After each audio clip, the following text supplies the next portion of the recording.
Mungu amekupangia uwe tajiri. Hatuwezi kumtumikia Mungu kwa mikono mitupu. Ili tuwe na vitu, Mungu ametubariki tuwe na vitu. Ukiwa hatuna hela, hatuwezi tukahubiria vyombo kama hivi. Biashara ni muhimu sana katika maisha yetu. Wewe ambao umefanya biashara yako ikazuazua, inua mikono yako na kuomba. Kwa jina la Yesu, mikono hii ninaitamkia baraka. Adui aliyekamata kazi ya mikono yako, kwa jina la Yesu, mkono wako ni wa pesa. Natamka fedha juu ya mikono hiyo, kama Bwana alipokusudia katika maisha yako. Adui aliyekamata uchumi wako, kwa mamlaka ya jina la Yesu Kristo, madhabahu na vifungo aliyokufunga ukaishi nje na maisha yako, Bwana ingilie maisha yako. Yesu ingilie maisha yako. Kazi yako istawi, nyota yako irudi. Hata kama imewekwa kwa duka la mtu, hata kama inaendesha magari ya mtu, hata kama imempa mtu cheo, hata kama mtu yuko Ikulu kwa ajili ya nyota yako, naiita kokote, naiita kokote kwa jina la Yesu, kwa jina la Yesu.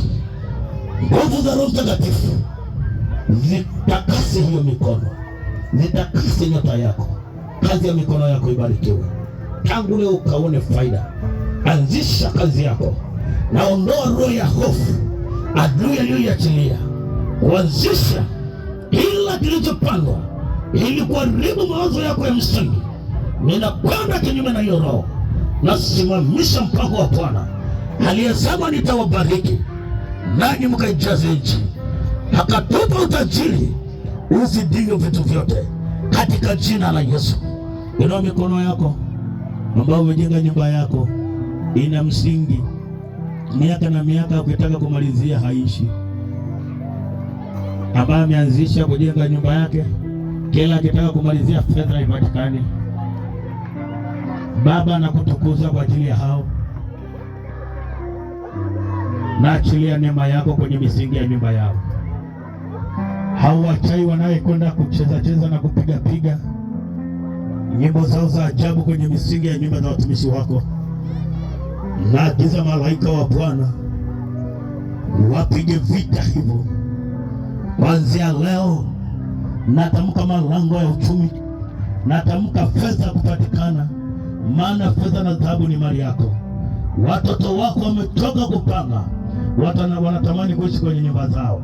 Nafungua mlango wa fedha kwa jina la Yesu. Waliofungwa ufahamu, ambaye hawajapata kupewa neema ya kujua kwamba kuishi kwako ni raha, wanaishi maisha ya kupanga, ninaondoa fikra za upangaji. Naachilia neema ya kila mtu kujenga nyumba yake ili apate kuishi katika jina la Yesu. Mungu abariki kazi ya mikono yako, nyumba yako ikabarikiwe, familia yako ibarikiwe. Haleluya! Funga macho yako tukamalize. Baba, kuna wengine hawana watoto na wanahitaji. Yule mwanamke alikuwa na kazi, alikuwa ni mtu wa fedha nyingi, lakini alipomwona Elisha akachukua jukumu ya kumjengea chumba. Nawe ukamfunulia mtumwa wako Elisha kuwa wana fedha lakini hawana hata mtoto hawa, nawe ukawabariki kuwapa watoto. Natamka kama mtumishi wako, hakuna aliyejitokeza kwamba nina shida ya uzao, lakini Bwana Roho ameniambia yuko mwenye shida ya uzao. Saa hii jini mahaba uliyefunga naye ndoa katika ulimwengu wa roho, kwa mamlaka ya Yesu Kristo,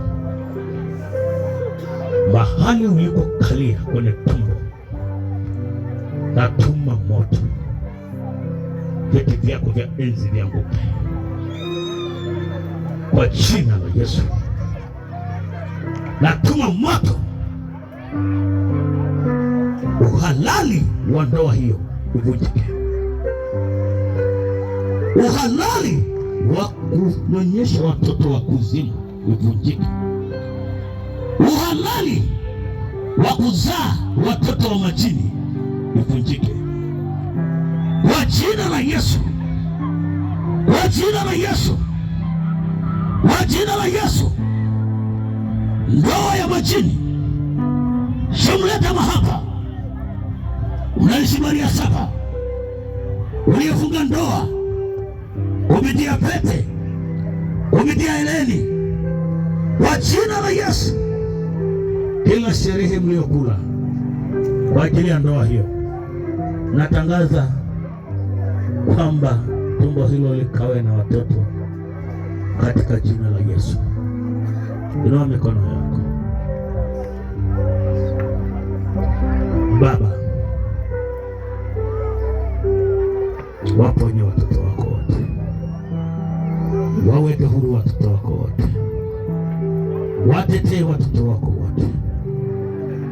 Mungu, kuna wenye vita kubwa sana, wanapitia vita ya mizimu. Roho Mtakatifu, kuna watu wakubwa wako hapa. Adui amezuia huduma zao. Ni saa yao, ni saa yao, ni saa yao. Jizirishe kwao sasa katika jina la Yesu, katika jina la Yesu. Baba, ninakushukuru. Sande kwa neno lako, sande kwa watu wako, sande kwa wale ambao wameokoka kwa mara ya kwanza, sande kwa wale ambao wameponywa kwa siku ya leo. Naomba kwa ajili ambaye wanateswa na mapepo, kwa mamlaka ya jina la Yesu Kristo, kama mtumwa wako ukasema, nimewapa mamlaka ya kusamehe, nanyi mtakayewasamehe watasamehewa, na watakayefungiwa dhambi watafungiwa. Hatujaja kuwafungia watu wa dhambi, tumekuja kutamka msamaha juu yao. Baba, ikiwa kuna mahali walifungua mlango kwa makosa, hata hiyo dhambi ikashuka kuwatesa watoto wadogo, kwa kuwaendea waganga wa kienyeji, kwa kuwaendea wachawi, kwa kuendea ushirikina, na kwa kuendea mambo mengine yasiyokupendeza, ikawa sababu kaondoka, shetani akaingia kuwanyanyasa. Kama mtumishi wako, nimeomba toba, nimeomba rehema kwao, ukapate kuwasamehe, ukawaponye Bwana, ukawafungue Yesu, ukawaweke huru kweli kweli, kwa jina la Yesu Kristo aliye Bwana na Mwokozi wa maisha yetu. Amen.